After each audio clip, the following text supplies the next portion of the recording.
네, 김대일 경제읽기 오늘도 김대호 경제학 박사와 함께하겠습니다. 어서 오십시오, 박사님. 네, 반갑습니다.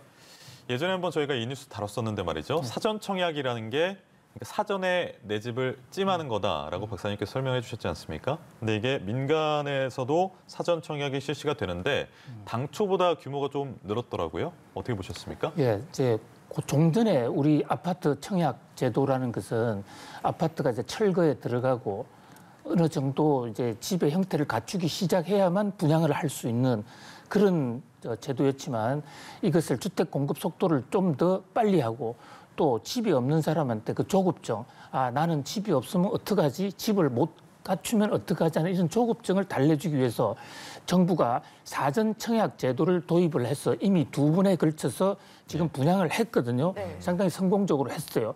그런데 그동안에 했던 이 사전 청약 제도는 공공 분양, 공공 택지에 관한 그러니까 LH라든지 SH, 서울주택공사라든지 한국주택공사 같은 이런 공공기관이 한 겁니다. 공공기관도 나름대로 장점이 있지만 이제 우리 소비자들 입장에서는 나는 그래도 민간이 하는 것이 좀 더 다양할 것이다. 좀 더 세련될 것이다. 이렇게 해서 민간을 선호하는 사람들도 있지 않습니까? 그래서 굳이 민간을 애용하는 사람들에게는 이 사전 청약 제도가 그야말로 그림의 떡이었거든요. 근데 이번에 정부가 이 민간에 대해서도 사전 청약을 할 수 있는 법적 근거를 사실상 처음으로 만들었습니다. 국토부가 주택 공급에 관한 규칙을 만들어서 어제부터 시행에 들어갔는데요. 우리나라 주택 공급사 또는 청약 제도에 있어서 새로운 패턴, 하나의 신기원이 열렸다 이렇게 볼 수 있습니다. 이제 민간 아파트, 이를테면 뭐 GS라든지 삼성, 레미안 이런 아파트들도 사정 여건이 맞으면 사전 청약 방식으로 먼저 청약을 받아서 나중에 돈을 내고 나중에 본계약을 맺을 수 있는 이런 시대가 열린 것입니다. 네, 홍남기 부총리도 이 현재 부동산 시장에 대해서 부동산 시장의 불안 심리에 변화가 보인다라고 진단을 했는데 어떻게 주택을 매수하는 심리가 좀 둔화됐다 이렇게 보면 될까요? 네, 오늘 홍남기 부총리가 이제 부동산 대책과 관련한 경제장관회의에서 구체적인 숫자 몇 가지를 제시하면서 부동산에 관한 불안 심리가 상당히 해소됐다 이렇게 얘기를 했는데요. 뭐 종래에 부동산이 안정됐다라는 그런 일방적인 주관적 어떤 판단보다도 훨씬 더 구체성이 뛰었다고 볼 수가 있겠습니다. 우선 주목할 만한 게 공인중개사들을 통한 이 여론조사인데요. 국토연구원이 전국의 공인중개사들을 대상으로 실제 여론조사를 해봤더니 자, 이제는 부동산 가격이 더 이상은 오르지 않을 것이다. 당분간은 더 이상 오르기가 어렵다라고 한지 한 80% 정도가 되고요. 또 한 20%는 부동산 가격이 더 떨어질 수 있다.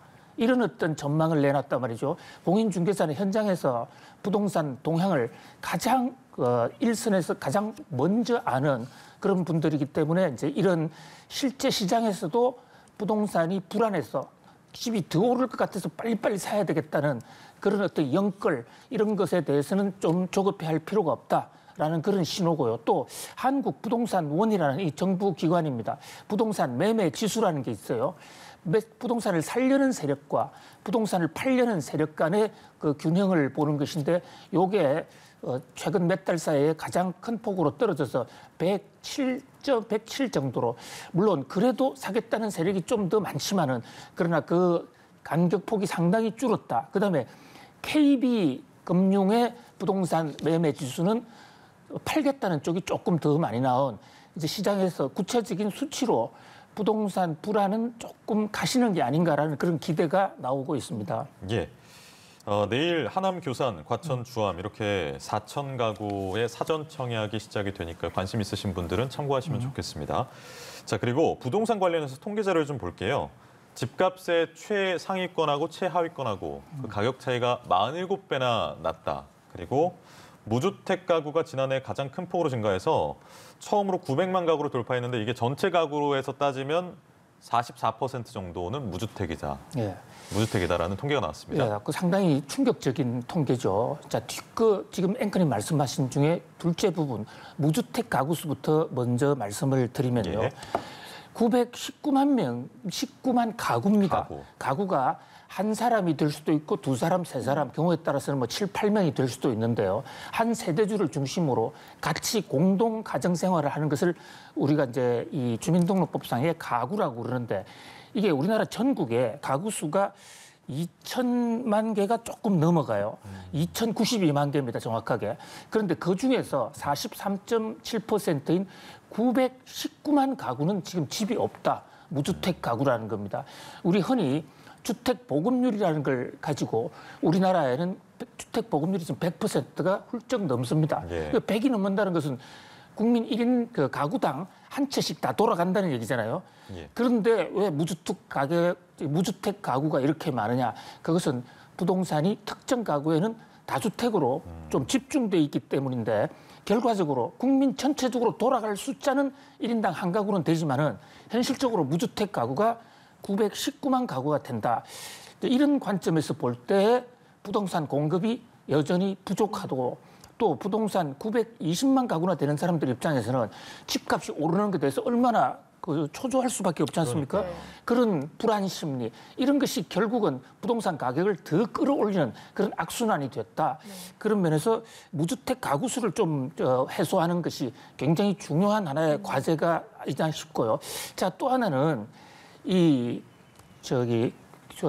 분배 격차. 예. 그러니까 현재 지금 그 그래픽에 무주택자에서 유주택자로 이렇게 바뀌는 이런 그 추이 이제 연도별로도 이렇게 나오고 있는데 유주택자로 바뀐 숫자는 최근 들어 좀 늘어났어요. 그죠? 네. 늘어났는데도 불구하고 왜 이렇게 무주택 비가구 수가 늘어나느냐?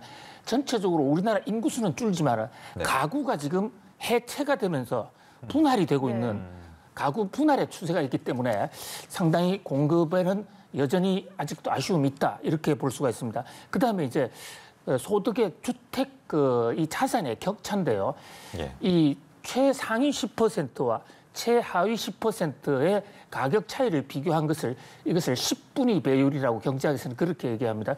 이 10분위 배율을 보니까 무려 46.75배. 그러니까 상위 10%가 가지고 있는 집값의 평균은 약 공시가 기준으로 13억 정도 되는데 반해서 하위 10% 가장 집을 갖고 있을 때 집값이 가장 싼 사람들 그 사람들의 경우에는 집값이 2천만 원 정도로 2,800만 원 정도로 나오네요. 예. 2,800만 원에서도 그나마 또 전년 동기 대비 1년간 오른 게 3.7%밖에 안 됐어요. 그러니까 상위 10%는 거의 14억 원 정도가 되고 하위는 3천만 원이 안 된다. 그러다 보니까 그 격차가 무려 46.75배나 벌어졌다.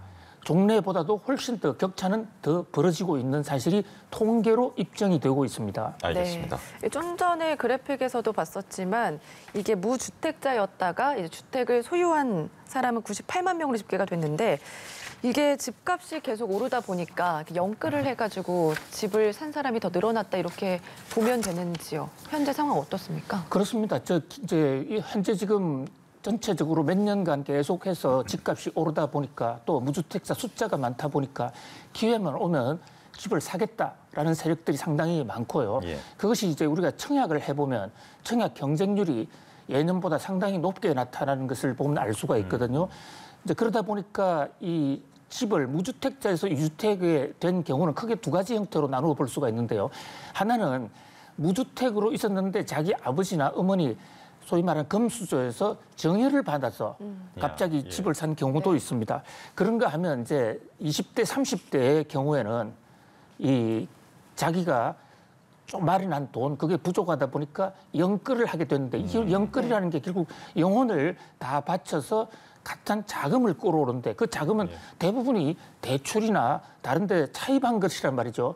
이제 이런 경우에 금리가 앞으로 계속 올라간다면 그 부담이 상당히 될 수 있겠다. 그런 면에서 앞으로 집값이 안정될 것이라는 집값 안정세 심리, 그 불안 심리의 해소, 이것은 앞으로 우리나라 부동산 가격 안정이나 국민 불안 해소에 굉장히 중요한 그런 과제다 이렇게 볼 수가 있겠습니다. 그래서 이제 정부도 사전 청약이나 이런 여러 가지 제도들을 시행하고 있는 중인데 말이죠. 그렇습니다. 예. 근데 이제 각종 규제들도 같이 병행해서 시행되는데 다주택자는 오히려 좀 늘어난 것 같더라고요. 그렇습니다. 예. 네. 다주택자는 정부가 다주택자 때리기 부동산 대책 중에 하나로 1인당 한 가구 이상은 집을 가능하면 갖지 말자 하는 정책을 강력하게 폈거든요. 예. 그런데 오히려 더 늘어났습니다. 물론 그 늘어난 이제 비율은 뭐 종래보다도 조금 줄어드는 이런 모습인데 다주택자에 대해서는 종부세 중과 양도세 중과 그밖에 취득세 또 중과 각종 어떤 세제상해 또는 대출 중단 그렇게 했습니다만은 이렇게 늘어난 것은 결국 이제 이 돈 있는 사람들의 경우에는 대출을 중단한다 하더라도 현금 부자는 자기 돈으로 살 수 있지 않습니까? 예. 그런 현금 부자들은 여전히 집을 한쪽으로 사 들어갔다. 또 이제 그 집값이 앞으로도 결코 떨어지지 않을 것이라고 생각하는 사람이 일부 있었던 것으로 보이고요. 또 하나는 이제 이 이주택자 중에서 여러 가지 이사를 한다든지 지역을 옮겼을 경우에 한 채를 더 산 경우가 있는데 예. 나머지 한 채를 제때 팔지 못하면 양도소득세가 갑자기 뛰는 바람에 이 퇴로가 막힌 분들이 좀 있어요. 예. 이 양도소득세가 최고 82.5%가 되다 보니까 팔 타이밍을 놓치면 이제 팔 수가 없게 되는 거예요. 그래서 국회에서도 뭐 정부 여당에서도 양도세 면세 한도를 좀 높이자. 또 그 제도를 좀 바꾸자는 그런 논의가 지금 나오고 있는 상황이죠. 어쨌든 다주택자가 이 와중에도 다주택자와의 전면 전쟁 속에서도 늘어났다. 이것은 상당히 이례적인 어떤 결과라고 할 수 있겠습니다. 네. 다주택자에서 1주택자로 바뀐 사람도 꽤 있습니다. 30만 명이 넘는 걸로 그렇습니다. 나오는데. 예. 그러니까 정부의 이런 어떤 세금 규제, 대출 규제를 의식해서 아예 이제 2주택이나 3주택 있는 경우는 집을 나머지를 처분한 경우도 실제로 많이 존재했던 것 같습니다. 특히 2021년도 초에는 다주택자가 집을 해소하기 위해서 10년 이상 보유한 주택에 대해서는 양도세를 일시적으로 시한부로 깎아주는 제도도 취했거든요. 예. 이제 그런 면에서 어느 정도는 다주택자를 줄이기 위한 정부의 정책이 성공했다라고 볼 수 있는데요. 저 가운데는 이른바 똘똘한 한 채 세력들도 있어요. 그러니까 2채 이상을 갖게 되면 종부세가 뭐 최고 300%까지 올라가고 이러니까 허름한 집 2채는 정리해버리고 네. 똘똘한 집 한 채 사서 그 한 채가 2채 가지고 있을 때보다 집값이 더 높은 경우도 있거든요. 바로 그런 면에서 또 관련 제도를 좀 보완할 필요가 있다. 그러나 어쨌든 이 다주택자가 1주택으로 전환을 한 게 30만 명이 넘어선다는 것은 나름대로 정책 효과가 있었다. 이렇게 볼 수 있겠습니다. 네, 알겠습니다. 다음 주제도 살펴볼 텐데요. 이 올해 연간 초과 세수가 10조 원대로 예상이 된다고 밝혔는데 밝혔던 기획재정부가 이 세수가 19조 원으로 전망된다고 말을 바꿨어요. 왜 바꾸게 된 건가요? 요즘 초과 세수가 얼마냐를 둘러싸고 전 국가적으로 지금 논란이 일어나고 있습니다. 경제계에서는 물론이고 일반 사회적으로도 초과 세수가 뭐냐, 또 그게 얼마냐 이런 혼선이 지금 생기고 있는데요. 기재부가 이제 숫자를 좀 바꾸다 보니까 혼란이 더 증폭이 됐어요. 초과 세수라는 것은 이 말이 좀 뉘앙스가 초과 세수하면 돈이 남는다라는 세금을 걷어들었는데 좀 남는다라는 이런 이미지를 주지 않습니까? 근데 그런 의미는 아닙니다. 그러니까 우리나라 재정이 세입, 세출, 걷어들이는 거 세입, 쓰는 거 세출하는데 그것에 대한 차이는 재정 수지라고 그러는데 그것은 재정 흑자, 재정 적자 이렇게 표현하는데 우리나라는 올해도 여전히 재정이 적자예요. 걷어들이는 돈이 쓰는 돈보다 훨씬 적습니다. 재정 적자 규모가 약 80조 원 정도가 되는데요. 그럼 초과 세수란 건 뭐냐? 기재부가 당초 예산 당국인 기재부가 작년에 올해 예산을 짤 때 얼마 거칠 것이라고 추계해 놓은 게 있습니다. 그것보다도 세금이 더 많이 거쳤다는 겁니다. 그러니까 당초 예상보다도 많으니까 이것은 초과 세수라기보다는 추계 차이 뭐 이런 정도가 오른데 문제는 저렇게 세수가 늘어나면 그 늘어난 세수를 정부 마음대로 쓸 수가 없다는 거예요. 우리나라 재정법에. 왜냐하면 그걸 만약에 마음대로 쓸 수 있게 되면 정부가 마구잡이로 세금을 국세청을 동원해서 국민들을 상대로 강탈을 하다시피 뜯어낼 수도 있고 그런 걸 막기 위해서 세입이 늘어나면 그것은 국회 의결을 거치지 않으면 그것을 바로 세출 예산으로 잡을 수가 없고 기존에 있는 빚을 갚아야 되거든요. 그러다 보니까 저 이 초과 세수를 가지고 재난지원금을 준다든지 저 근거로 세금을 쓰고 싶은 세력과 쓰지 않았으면 하는 세력 간에 지금 싸움까지 일어나고 있는 것이거든요. 그런데 어쨌든 작년에는 올해는 코로나 팬데믹이라는 변수가 생겨서 갑자기 상황이 좋아졌단 말이죠. 그래서 이제 갑자기 너 기재부는 억울하다. 우리가 세금 계산을 일부러 나쁘게 한 것도 아니고 잘못한 것도 아닌데 상황이 많이 변했다. 이렇게 보는 데 반해서 또 초과 세수 때문에 혼선을 겪고 있는 측에서는 기재부의 능력이 이거밖에 안 되느냐. 예산을 잘못 짠 거 아니냐. 이런 좀 볼멘 소리까지 나오고 있는 상황입니다. 국정조사 이야기까지 나오고 있던데 정치권의 논란의 중심에 서 있는 기재부 이야기까지 짚어봤습니다. 김도열 경제일게 오늘 여기까지 하겠습니다. 박사님 고맙습니다. 고맙습니다.